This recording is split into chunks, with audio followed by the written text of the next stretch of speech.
Okay, folks, it's your buddy Mike Messier. Just saw Civil War. It's a nice sunny day. I've got the windows rolled down. We might have some wind, so bear with me. What if you actually had a bear with you, like a real live bear, and you said, bear with me? Okay, Civil War, Kirsten Dunst, a bunch of other actors, some familiar faces. Good movie, worth seeing. Probably give it 4.25 out of 5. Should you go see it? I think you should. I would say across the board, people can see this movie. It's an important film. It's timely. It's about the U.S. going to war with itself in modern times, in kind of an alternate future, well, or even alternate present. And if you've been following things for a while, you might have seen that Texas, every once in a while, you'll hear a hiccup of information that Texas is wanting to secede from the Union. And guess what, folks? These things happen. Would these birds shut the fuck up? God, we're seagulls. Whoa, who gives a fuck? Anyway, every once in a while, you hear about Texas wanting to secede, blah, blah, blah. And, a few other states like Florida that I'm in from time to time seem like they might jump on that party wagon. And you have things like the border and abortion and all these topical topics that divide people and are divisive and cause Twitter hashtags, OMG, and all these things. Could this be our future? Well, if you had told some asshole 15 years ago that the movie Idiocracy would seem like a documentary in 15 years, they probably would have slapped you silly and called you a funny guy. But now that wouldn't seem so unusual. As a matter of fact, during the pandemic era, I guess 2020, 2021, I finally got around to watching the comedy Idiocracy. Had never seen it before. Actually paid real live money on Amazon Prime to watch it. $3 or $4, whatever it was. And I didn't really laugh a whole lot, because by the time I got around to seeing it, it wasn't a comedy. It was a haunting reminder of things that have come to be. So, with a film like this, hopefully, no fate but the fate we make, John Connor, Terminator 2, 1991. Hopefully, we will avoid the shenanigans, the desperation, the death that we see our characters go through in this film. It's, in some ways, shall I say, a road trip movie. We have a band of 4 war journalists, 1 writer, 2 photographers, and a young girl photographer, who, of course, the older male photographer was looking to fornicate with. Kirsten Dunst is kind of the emotional center, the gravitas of the film. Her character, Lee, who's named after some famous photographer, or has the same name, I guess, as some real live famous female war photographer, if that was a true thing, which sorry, I don't know my war photography information like the back of my hand. Which side is the back? Is this the back of your hand? Because this is the palm. So how do people know the back of their hand? I mean, you don't sit there and look at it. So anyway, I like the movie. It's one of those movies where it's not terribly enjoyable to watch because, oh my God, this could happen. I mean, that's the point of this type of affair. This type of movie is to basically warn us into being kindler and gentler. Is it kinder or kindler? I think it's kindler. Trying to warn us that we should not let our differences divide us. We should allow our similarities to heal us. Heal our nation, oh Lord. So that's it. It's a message movie. But we do get to meet these war reporters, which is pretty interesting. Their minds and how their emotions work. Like, they're kind of addicted to the noise, so to speak. And you think about it, if you do think about it, real life war journalists are probably not too different from the people in this film. What an interesting profession, really. Because if you think about all the atrocities we've seen in war, with photography, with video. Someone's taking those pictures, someone's taking that video, and they're pretty close to the action, right? So, I suppose, or I guess, or whatever, that war journalists, press is supposed to have clemency in these times of conflict. The bad guys or the good guys are not supposed to shoot the press. They're supposed to be off limits, but we know that's not always the case now, do we? So obviously, it's a job. If you think back 5 years ago, the WWE was doing their dirty blood money business with the Saudi Arabian Sports Authority off the heels of a gentleman, United States citizen press reporter who was very critical of the Saudi Arabian government because he was born, I believe, in Saudi Arabia, was very critical, and he was murdered. So the WWE and other companies had a lot of shit at the time, a lot of slack, because they had so much money invested over there, or a lot of their money, the Saudi Arabians, was invested in these U.S. companies, including WWE and other companies. And some companies left out of probably not out of moral obligations, but just feeling that was the best move to do money-wise. The WWE remained. UFC at the time, before they were part of the same TKO deal, I believe the UFC left Saudi Arabia, but they'll probably be back, So what can you say? I mean, basically you wake up in the morning, you just want to do your daily thing, you want to go to the Dollar Tree, buy some stuff.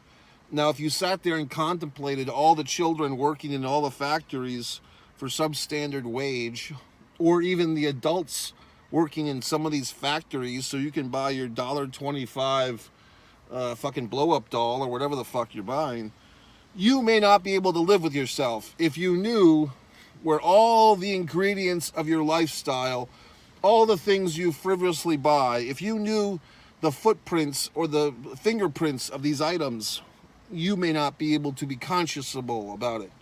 And we all struggle with that, or at least some of us do. But then you say, gee whiz, I'd rather just go to the movie and watch it. You know what I mean? What can I tell you? I mean, at this point, I had a person once upon a time was always preaching to me.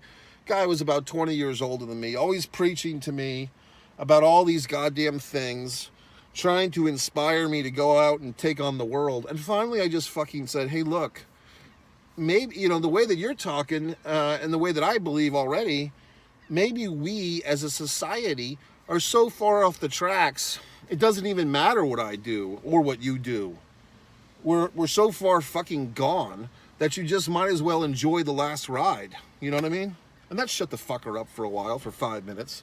Because it's true. I mean, if you think about all the goddamn environmental issues, the conflicts, the disease, okay, the international terror, the school shootings, all these things that are horrible. If you and I are trying to solve all these things, we would never fucking leave the house. We would hashtag ourselves into oblivion, baby. We would protest until there was nothing left to protest. We'd have to protest the protests, okay? So at some point, you just say, hey, look, I'm just sitting here watching the wheels go round and round, okay? What the fuck am I supposed to do? I'm going to enjoy my life, and if the world wants to shit in its own bed, then let it shit in its own bed. I have to enjoy myself and go to Disney World once in a fucking while. You know what I mean? I can't cure all the problems. You served me this buffet of bullshit. I'm just picking out the bones of the things I don't want to eat, okay? So there you fucking have it, folks. So, good movie. Like I said, it's hard to say I enjoyed it. It was compelling. It's a warning sign. There's a nice quote in this movie where the Kirsten Dunst, I always like saying her name right because I feel very intelligent when I say Kirsten instead of Kristen. I say Kirsten. I mean, what the hell happened with that name? Was there some person who was dyslexic, they were trying to name their child Kristen, and they fucked up on the birth certificate and wrote Kirsten? So now we have this whole new name we have to deal with that's hard to pronounce. Kirsten Dunst, playing this reporter Lee. She goes into the bathtub. No, you do not see nudity. You only see the top of her neck and her head and her contemplative forehead. And she's having these flashbacks to all these horrible situations she's been in as a war journalist, seeing people shot, seeing a man get put on fire, all these horrible things that revoke her memories and torture her. And she says something, God, what does she say? She says something to the younger journalist, the 23-year-old that she's passing the baton to. God, what the fuck was it that she said? Oh, she said, every time I would send a photograph or a video back home, I thought I was sending a warning. Don't let this happen here. Then she looks around to all the war in the United States and she says, and here we are. So fine, folks, when you're sitting there on your YouTube, you're sitting there with your hashtags, you're trying to solve all the world's problems on social media with an Instagram post that you copied and pasted from some other idiot. Just remember Lee's words and just, think about the fact that here in the good old USA or whatever country you're sitting in comfortably, if you are comfortable, you can enjoy your freedom more or less. You can enjoy your privacy more or less. You can enjoy your sanctity, your safety more or less. And then you think about the poor people, not to say poor people, but the people who are in horrible situations in different aspects of the world. You have these 1,000-year wars, these conflicts that I don't understand, that you don't understand. We think we do, but we don't, okay? You have these people suffering, these genocides, all these horrible things, and what can you do about it? I mean, I guess if everyone was an asshole like me and just went to the movies and, just said, what the fuck, then nothing would get improved. So thankfully, there are people that are doing more than I am. Okay, so thank you, whoever you are, probably a lot of folks. But at least I'm aware of it. At least I'm aware of my own insignificance. I'm just here to entertain you, fine folks. So I'm just doing my part. What else? I don't know. It's one of those movies where, yes, it's not going to give you you're not going to feel light as a feather coming out of this thing. Real situations, and quite honestly, we're not that far removed from the things happening in this film. And if you really think about it, the actual Civil War, the war between the states, as those in the South might say, the war of northern aggression, we're not that far removed from that. Less than, let's see, 1860 to 1864, was that correct? And what is it now? 2024, so 150 years ago? That's not that long. So what can you do?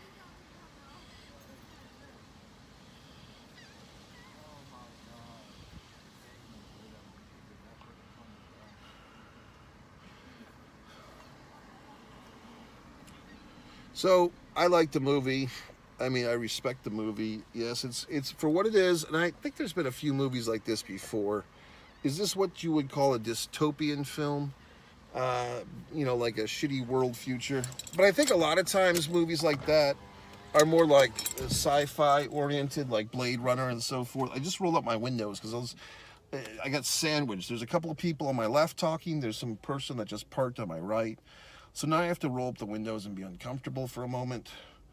You